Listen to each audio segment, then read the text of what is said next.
Pernah kepikiran nggak gimana ceritanya ulet yang cuma bisa merayap, tahu-tahu bisa jadi kupu-kupu indah yang terbang?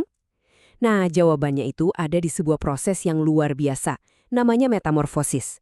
Dan ternyata proses ini ada dua jalur utama loh. Yuk dalam beberapa menit ke depan, kita bakal kupas tuntas dua cara transformasi paling keren di dunia hewan ini. Langsung kita mulai aja ya. Oke, ini dia peta perjalanan kita. Pertama, kita pahami dulu dasarnya, apa sih metamorfosis itu? Terus, kita intip jalur sempurna yang super dramatis. Habis itu, kita lihat jalur tidak sempurna yang lebih kalem. Dan terakhir, kita adu keduanya biar kelihatan jelas banget bedanya di mana. Oke, kita masuk bagian pertama.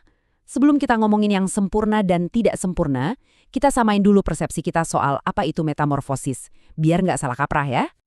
Jadi, metamorfosis itu intinya apa? Gampangnya gini, ini adalah sebuah proses perubahan bentuk tubuh hewan. Kuncinya ada di kata bertahap. Jadi ini bukan sulap, bukan sihir yang bim salah bim langsung berubah. Tapi ini adalah sebuah perjalanan, langkah demi langkah, dari dia lahir sampai jadi dewasa. Nah, sekarang kita masuk ke jalur yang pertama, yang mungkin paling sering kita dengar, metamorfosis sempurna. Kenapa disebut sempurna? Soalnya ini kayak perombakan total. Hewannya melewati 4 babak kehidupan yang bentuknya beda-beda banget. Ini dia 4 tahapannya. Semua berawal dari telur. Terus telurnya menetas jadi larva. Nah, larva ini yang kita kenal sebagai ulat. Kerjanya cuma satu, makan, makan, dan makan biar cepat gede. Setelah kenyang, dia masuk fase pupa atau kepompong. Ini fase bertapanya. Dan puncaknya dari kepompong keluarlah si imago, yaitu bentuk dewasa yang cantik kayak kupu-kupu. 4 tahap, 4 wujud yang beda total. Nah, yang bikin jalur ini spesial, itu ada di 2 fase ini. Coba lihat fase larva, si ulat. Bentuknya jauh banget kan dari kupu-kupu dewasa? Dia ini ibarat mesin makan yang dirancang buat ngumpulin energi sebanyak-banyaknya. Terus, fase pupa. Dari luar kelihatannya diam, nggak ngapa-ngapain. Padahal di dalamnya itu lagi ada proyek besar-besaran. Seluruh tubuhnya lagi dirombak total buat jadi bentuk dewasa. Keren banget kan? Oke, kalau tadi itu jalur yang penuh drama, sekarang kita pindah ke jalur yang kedua. Ini lebih santai, namanya metamorfosis tidak sempurna. Prosesnya nggak se-ekstrim kupu-kupu, lebih mirip kayak ya tumbuh jadi dewasa aja secara perlahan. Di sini tahapannya lebih simpel, cuma 3.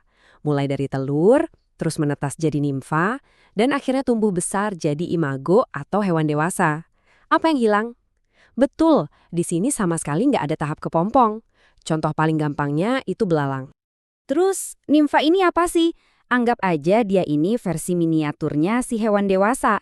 Bentuknya udah mirip banget sama induknya, cuma ukurannya aja yang masih kecil. Biasanya dia juga belum punya sayap dan organ reproduksinya belum matang. Nah, biar bisa makin besar, dia harus ganti kulit beberapa kali. Proses ganti kulit inilah yang kita sebut molting. Oke, kita udah kenalan sama 2 jalur transformasi ini. Biar makin nempel di kepala, sekarang waktunya kita bandingin langsung, head to head. Di mana sih letak perbedaan utama antara keduanya? Ini dia rangkumannya. Perbedaan paling gede nomor 1 jelas ada di tahap pupa atau kepompong. Yang sempurna punya, yang tidak sempurna nggak punya. Titik. Nah, gara-gara ini muncul perbedaan kedua, yaitu bentuk mudanya. Di jalur sempurna, bentuk mudanya larva beda banget sama dewasanya. Sementara di jalur tidak sempurna, bentuk mudanya, nimfa, udah mirip banget, kayak versi kecilnya aja. Jadi, kalau Anda mau ambil satu kesimpulan paling penting dari semua ini, ingat aja kata kuncinya, kepompong. Kalau ada tahap kepompong, berarti bentuk mudanya beda total. Kalau nggak ada kepompong, berarti bentuk mudanya cuma versi mini dari dewasanya. Sesimpel itu. Nah, sebagai penutup, saya mau lempar satu pertanyaan nih buat Anda pikirkan.